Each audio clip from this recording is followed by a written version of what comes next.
अस्सलाम वालेकुम दोस्तों। पाकिस्तान और जनूबी अफ्रीका के दरमियान जारी टी20 सीरीज ने वाकई हर शायकीन क्रिकेट के दिल की धड़कन बहुत तेज कर दी है। पिछले मैच में नाजरीन पाकिस्तान को बदतरीन शिकस्त मिली। उसके बाद दोनों टीमें लाहौर पहुंची और जहां पाकिस्तान ने जबरदस्त जीत हासिल की। जनूबी अफ्रीका के टॉप ऑर्डर्स और मिडिल ऑर्डर्स को धज्जियां उड़ाकर रख दी पाकिस्तानी बॉलर्स, खास तौर पर सलमान मिर्जा ने। लेकिन हैरत अंगेज तौर पर नाजरीन इस जीत के बावजूद सलमान अली आगा ने तीसरे और फाइनल टी20 मैच से पहले एक बार फिर प्लेइंग 11 में बड़ी तब्दीली करने का फैसला किया है। उसकी नाजरीन एक तो वजह यह है कि सलमान अली आगा अब किसी सूरत भी हार को बर्दाश्त करना नहीं चाहते और वो ये नहीं चाहते कि जिस तरह एशिया कप का फाइनल पाकिस्तान हारा था इसी तरह साउथ अफ्रीका के खिलाफ ये टी20 जो सीरीज है इसका फाइनल भी हार जाए। और दूसरी वजह इसकी नाजरीन ये है कि सलमान अली आगा को अब तकरीबन पता है कि अगर वो परफॉर्म नहीं करेंगे और अगर वो ये सीरीज़ नहीं जीतेंगे तो ना सिर्फ उनकी कप्तानी बल्कि उनकी टी20 टीम में जगह भी जो है ना तकरीबन ख़तरे में है और पीसीबी की कंसिडरेशन में नया कप्तान भी चल रहा है। तो ये तब्दीलियाँ ना सिर्फ खिलाड़ियों की हद तक हैं, इसके साथ साथ नाजरीन खबर ये भी है कि आज का टाइम टेबल भी शायद मैच का तब्दील हो चुका है। यानी फाइनल मैच अब उस वक्त नहीं होगा जो पहले तय था। वक्त बदला है, कम्बिनेशन भी बदला है और सलमान अली आगा के फैसलों ने एक नई बहस भी छेड़ दी है कि आखिरकार जीत के बाद भी टीम में तब्दीली क्यों की गई है। अब नाज़रीन जरा ये समझ लीजिए कि आगा सलमान का ये फैसला किसी आम रद्द-बदल की तरह नहीं है। जैसे पिछले मैच में हार का बहाना बनाकर एक खिलाड़ी को निकाला गया था, बिल्कुल वैसे ही एक बार फिर कुछ खिलाड़ियों की कारकर्दगी की बुनियाद पर या टीम कॉम्बिनेशन के मुताबिक बाहर बिठाया गया है। क्योंकि दूसरे टी20 मैच में तो साइम अयूब और बाबर आजम ने मैच को खत्म कर दिया था। उस्मान खान, हसन नवाज और बाकी बैटर्स की बारी ही नहीं आई थी, लेकिन उन्होंने जो पहले टी20 मैच में कारकर्दगी दिखाई थी उनको उसको मद्देनजर रखते हुए ये तब्दीलियां की गई हैं। आगा सलमान ने इस अंदाज से ना सिर्फ शायकीन को हैरान किया है बल्कि क्रिकेट एनालिस्ट भी ये सोचने पर मजबूर हो गए हैं कि आखिर कप्तान के ज़हन में चल क्या रहा है। क्या ये तब्दीलियां फाइनल मैच जीतने के लिए हिकमत अमली हैं या फिर एक नया तजुर्बा सलमान अली आगा करने जा रहे हैं। तो नाजरीन आइए जानते हैं मुकम्मल मैच की तफसीलात कि पाकिस्तानी टीम की नई प्लेइंग 11 कौन सी है और किन खिलाड़ियों को बाहर किया गया है और मैच का शेड्यूल क्या है। इसी के साथ साथ नाजरीन सलमान अली आगा की कप्तानी के बारे में आपका क्या ख्याल है। क्या सलमान अली आगा को इस मैच के बाद दोबारा अगली सीरीज के लिए कप्तान बनाया जाना चाहिए या नहीं। अब सबसे पहले नाजरीन बात करते हैं पाकिस्तान की ओपनिंग जोड़ी की। नंबर 1 पर आप लोगों को नजर आएंगे नाजरीन साहिबजादा फरहान, वही खिलाड़ी जिन्हें लोग अब रन्स मशीन कहने लग गए हैं, जैसे कभी साउथ अफ्रीका के हाशिम आमला को कहा जाता था। पिछले मैच में उन्होंने अपनी जानहाना बैटिंग से सबको हैरान कर दिया। 3 जबरदस्त छक्के, कोई चौका ही नहीं लगाया उन्होंने, सिर्फ वो छक्कों से नीचे बात ही नहीं कर रहे थे और कुल 28 रन उन्होंने बनाए, यानी कि 28 रन्स के अंदर उनके 3 छक्के शामिल थे। उन्होंने साबित कर दिया कि टी20 क्रिकेट में एक ओपनर का असल किरदार क्या होता है। जैसे भारत के अभिषेक शर्मा आकर सिर्फ पावर प्ले को यूटिलाइज करते हैं, पावर प्ले के जो इन सर्कल प्लेयर्स होते हैं उसका फ़ायदा उठाते हुए चौके छक्के लगाकर पावर प्ले के अंदर टीम के जो है ना टोन को सेट कर देते हैं, वैसे ही साहिबजादा फरहान भी भरपूर अंदाज में पावर प्ले को यूटिलाइज करते हैं। उन्हें देखकर लगता है कि ये वो बैटर हैं जो पावर प्ले में हरीफ बॉलर्स को हिला कर रख देते हैं, चाहे वो बॉलर्स नगीदी हो, कार्बन बोश हो या कोई भी हो। साहिबजादा फरहान ने किसी को नहीं बख्शना, वो किसी को खाते में लाते ही नहीं। उनकी बैटिंग ने शायकीन को याद दिला दिया कि पाकिस्तान के पास अभी भी ऐसे बासलाहियत ओपनर्स हैं तो किसी भी बॉलिंग अटैक को तहस नहस कर सकते हैं। अब बात करते हैं नाज़रीन दूसरे ओपनर की, साइम अयूब। जी हाँ, वही साइम अयूब जिन पर काफ़ी अरसे से बहस चल रही थी। कुछ लोग कहते थे कि वो ऑलराउंडर है, कुछ उन्हें सिर्फ बैट्समैन मानते थे, लेकिन सलमान अली आगा ने बिलाखिर फैसला कर दिया है कि साइम अयूब को बतौर बैट्समैन ही टीम में रखा जाएगा। जी हाँ नाजरीन, पिछले मैच में भी आपने देखा होगा उन्हें कोई बॉलिंग नहीं दी गई, सिर्फ उन्हें बैटिंग का मौका दिया गया और जब उन्हें बैटिंग का मौका दिया गया यानी जो उनका असल किरदार है as a opener, as a जारहाना बैटर, तो फिर उन्होंने वही करके भी दिखाया, कमाल की बैटिंग की।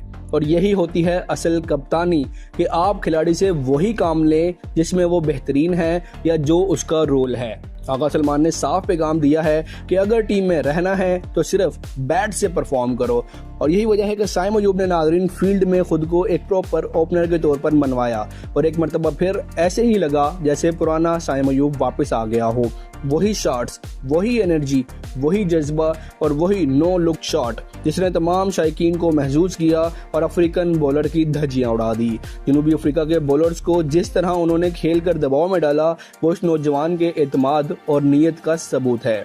नंबर 3 पर नाजरीन आते हैं बाबर आजम पर, पाकिस्तान क्रिकेट टीम का इस वक्त सबसे बड़ा नाम। पहले मैच में नाजरीन वो बदकिस्मती से 0 पर आउट हुए, दूसरे मैच में सिर्फ 11 रन बनाए, लेकिन गैर मुतवक्का तौर पर वो नॉट आउट रहे। हालांकि बाबर आजम से उम्मीद तो लोग करते हैं कि वो नॉट आउट रहेंगे, पर बदकिस्मती से वो आउट हो जाते हैं। अब सबकी नजरें फाइनल पर हैं कि क्या बाबर आजम बड़ा इनिंग्स खेलकर कप्तान सलमान अली आगा को मुतमिन कर पाएंगे या फिर उन पर दबाव बढ़ता जाएगा। ये फाइनल उनके लिए एक मौका भी है और एक उनका इम्तिहान भी है। दूसरी तरफ नाजरीन शायकीन का जज्बा ऐसा है कि आप हैरान हो जाएंगे। आपने देखा होगा दूसरे T20 मैच में जब साहिबजादा फरहान आउट हुए तो लोग ऐसे जश्न मना रहे थे जैसे पता नहीं इंडिया का कोई ओपनर या इंडिया का कोई बड़ा प्लेयर आउट हो गया हो। यानी वो सिर्फ और सिर्फ बाबर आजम को देखना चाहते थे। उन्हें इस चीज़ से कोई गर्ज ही नहीं कि पाकिस्तान का एक ओपनर ज़बरदस्त अंदाज में चौके छक्के मार रहा है, टीम का स्कोर आगे बढ़ा रहा है, क्राउड को इंटरटेन कर रहा है। मगर लोग तो सिर्फ देखने आए थे बाबर आजम को। वो किसी के आउट होने या चौके छक्के को वेट नहीं कर रहे थे, वो सिर्फ इंतज़ार कर रहे थे तो इस बात का कि बाबर आजम कब क्रीज पर आए। तो नाज़रीन तीसरे नंबर पर बाबर आजम मौजूद हैं।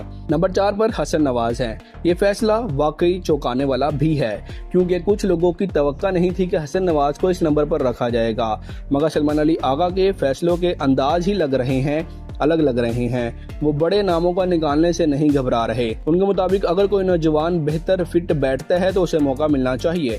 हसन नवाज के लिए ये एक सुनहरी मौका है कि वो खुद को टीम के मुस्तकिल हिस्सा साबित करें। अगर वो यहाँ पर नाकाम हुए तो शायद उनके करियर के ऊपर भी सवालिया निशान लग जाए।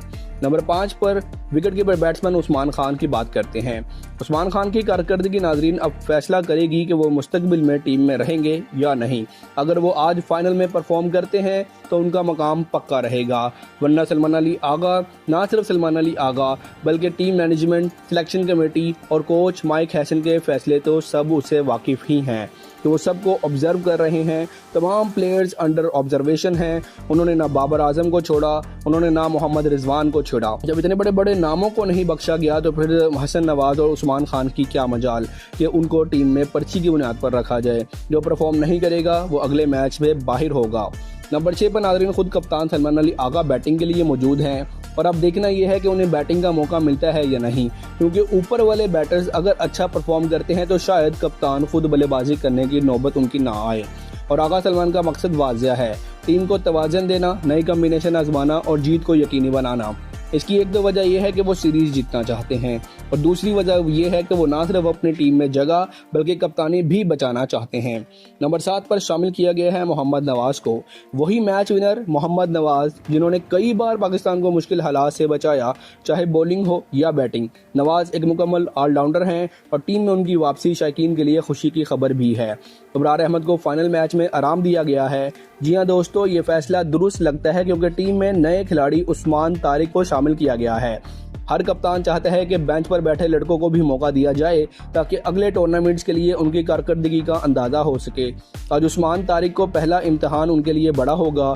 अगर वो अच्छा परफॉर्म करते हैं तो यकीनी तौर पर मुस्तकबिल में उन्हें मजीद मैचेस खेलने को मिलेंगे। और अगला खिलाड़ी है नाज़रीन फ़हीम अशरफ।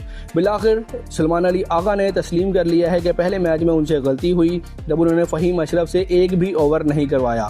फ़हीम अपनी बॉलिंग के लिए जाने जाते हैं, वो बेशक एशिया कप का फाइनल भारत के खिलाफ हो या कोई T20 सीरीज, वो हर मैच में बॉलिंग के जरिए ही खुद को साबित करते हैं और दरमियानी ओवर में विकेट लेना और रन्स रोकना उनके लिए कोई मुश्किल नहीं। अब आते हैं नाज़रीन नसीम शाह पर, नौजवान तेज गेंदबाज जो वाकई हर मैच में खुद को बेहतर साबित कर रहा है। नसीम शाह ने अब सिर्फ एक बॉलर नहीं बल्कि टीम की रूह बनकर वो सामने आए हैं। उनकी रफ्तार, उनकी दुरुस्त लाइन, उनकी नई बॉल से विकेट लेने की सलाहियत उन्हें पाकिस्तान को बॉलिंग अटैक को लाजमी हिस्सा बना रही है। नसीम शाह के बाद फहरिस्त में शामिल है नौजवान फास्ट बॉलर सलमान मिर्जा। ये नाज़रीन वही सलमान मिर्जा जिसने पिछले मैच में अपनी रफ्तार, स्लो यॉर्कर्स और मतवक्का बॉलिंग से सबको मुतासिर किया। उनकी मौजूदगी से टीम को एक नई एनर्जी मिली है। शायकीन भी खुश हैं कि आखिरकार पाकिस्तान को एक नया फास्ट बॉलर मिल गया है। अगर मजमूई तौर पर देखा जाए तो ये है पाकिस्तान की प्लेइंग 11। नंबर 1 पर साहिबजादा फरहान, नंबर 2 पर साइम अयूब, नंबर 3 पर बाबर आजम, नंबर 4 पर हसन नवाज, नंबर 5 पर wicket keeper batsman Usman Khan, number 6 पर कप्तान सलमान अली आगा, नंबर 7 पर मोहम्मद नवाज, नंबर 8 पर उस्मान तारिक, नंबर 9 पर राणा फ़हीम अशरफ, नंबर 10 पर नसीम शाह और नंबर 11 पर सलमान मिर्जा। ये नया कॉम्बिनेशन नाजरीन बैलेंस लग रहा है। अब आते हैं मैच के टाइम की तरफ। नया शेड्यूल जारी किया गया है और इसके मुताबिक पाकिस्तान और जनूबी अफ्रीका के दरमियान फाइनल T20 मैच आज रात 8 बजे शुरू होगा। यानी शायकीन को प्राइम टाइम में ज़बरदस्त मुकाबला देखने को मिलेगा। आज छुट्टी भी है, हफ्ता है और शाम का टाइम ये मैच होगा, तो तमाम शायकीन इसका भरपूर लुत्फ उठा सकते हैं। नाज़रीन, जनूबी अफ्रीका के खिलाफ ये मैच सिर्फ एक ट्रॉफी के लिए नहीं बल्कि एतमाद बहाल करने के लिए भी है और आगे T20 वर्ल्ड कप 2026 की तैयारी का बहुत बड़ा हिस्सा भी है। अब देखना ही है कि पाकिस्तान इसमें किस तरीके से